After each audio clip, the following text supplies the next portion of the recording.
Hey guys, Miata Man here. Today we've got a first generation Miata center console here. This is one that I'm actually going to be replacing for something nicer. This one's got a hole in it here and it was in rough shape. So I've got a mint one we're going to install in the car. But I decided that it's a perfect opportunity to show you how to safely change the shift boot and install a nice new leather one. So first we want to take a look at it and just see why. You know, it's got holes in it here and stuff. Now, that's why we're going to do it. Now, to get this center console out of the car is very easy. So I didn't want to do it in the car because it's easy to show you. So when you lift up the lid for the armrest, there's two Phillips screws there that hold it in. One more in the middle where the ashtray or cup holder is situated. And one on each side as well. Now, when you reinstall this, don't over tighten these or you might crack the radio bezel because there's these tabs at the side, and if you over tighten this, it sucks it in too much and it'll break it and put pressure on it. So don't forget, don't over tighten those, just do them snug. That's it. Okay, so they are. So once you've undone those screws, turn the shift knob counterclockwise to unscrew it and take it off. Then you should be able to lift this right out of the car. So there you go. That's how you get started. Next, you've got 4 Phillips screws underneath here. These are a smaller head than the other ones. The correct ones that go into all of these places we just mentioned look exactly like that. Those are the factory screws, okay? So get a fairly big head on that. Now, these other ones have a smaller head, but they're still a Phillips number 2. So I'll quickly buzz those out with the drill.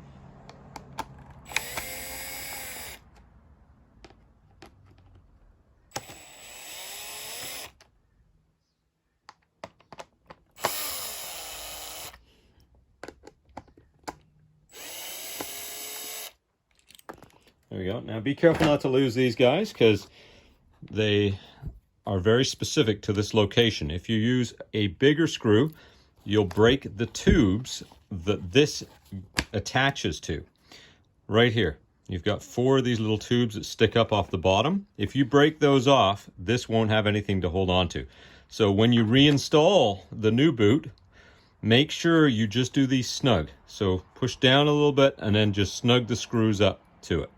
They're not going to come loose. They're not going to fall out. So you don't need to over tighten them. If you do, you will break those 4 tubes off on the back of this right here. Okay, so watch out for that. And there's your 4 screws right there. I'm going to put them here so I don't lose them. So once you've got that off, you can see where those tubes go down into, right? Now, this boot has the corners cut out of it. The new boots will not, so you'll have to sort of push the boot out of the way when reinstalling to make sure you can get the screws through. Now, to get this off, you just pull it off of these little hooks, like that. Once you get the first couple, the rest are super easy. There you go. So that is the top side of it. That's the bottom side of it. And you can always tell because of the writing and the part numbers that are on it. And that's the old manky boot that just came off. It's all worn out. It's lasted 29 years. I'd say that's pretty good. So what we're going to do now is install the new leather boot. We're going to put a tan one on. It's going on to a nice British Racing Green 1991. So we want to put a nice quality leather boot on in tan because it's going to match the seats. It's going to look great. So you want to make sure you get this the right way around. So the 2 sides are exactly the same, but the front and the back of the boot are different. The front is the wider part. So you can see this is narrower at the back and wider at the front, and so is the boot.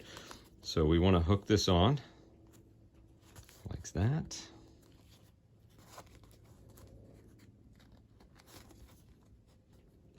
Now the holes are usually in pretty much the right place on these boots. And sometimes you get one that, you know, they didn't, you know, get the holes in quite the right spot, but it usually works anyway. There's a hole missing there, but it's not a biggie. And there we go.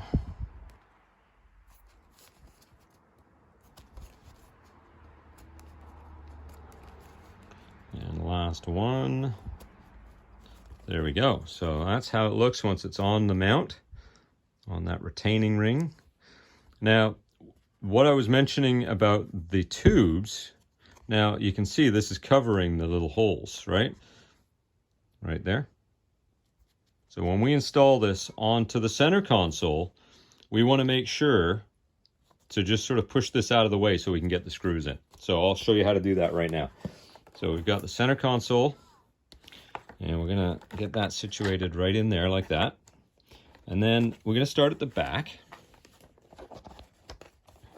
And I'm going to try and just push this out of the way and then push it so it kind of, the little tube will slide into this recess here on the retaining ring. Now, once I've done that one, I'm going to take one of the screws and I'm going to thread it in gently by hand. And it should just thread in a few turns, no problem. Next, I'll take another screw and I will push this out of the way again, and hopefully it stays out of the way long enough. There we go. So now I've got the leather out of the way and I can go straight into the receiving tube with the screw, and it'll be the same at the front as well. So push this, kind of pull the leather down a little bit, and then I'm right on it.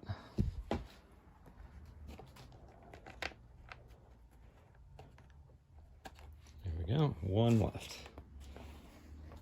Same thing. I just want to push this out of the way of the tube, and then it'll slide right in.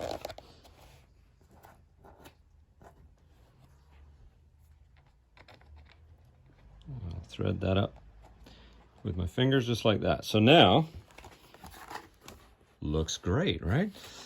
There we go. So never use a drill or anything to tighten these. Like I say, you just want to snug them up once you've got them in. So I'm going to gently just give them a few turns until they feel firm.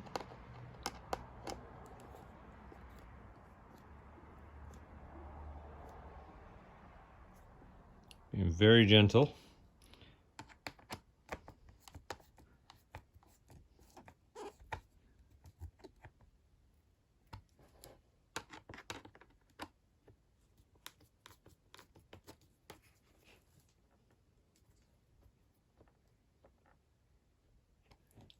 Go. Perfect.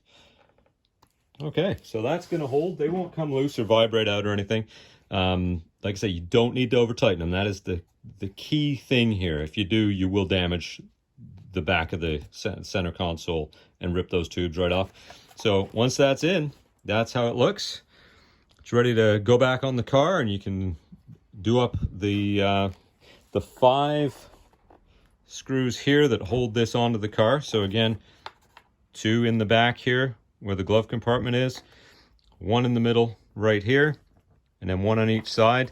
And again, don't over tighten these, because if you do, you can damage your radio bezel and put a lot of stress on it as well. There you go, guys. I hope that helps you out. If you like the video, please subscribe to the channel. Let me know if you have any questions, and I'll make more videos for you soon. Have a great day.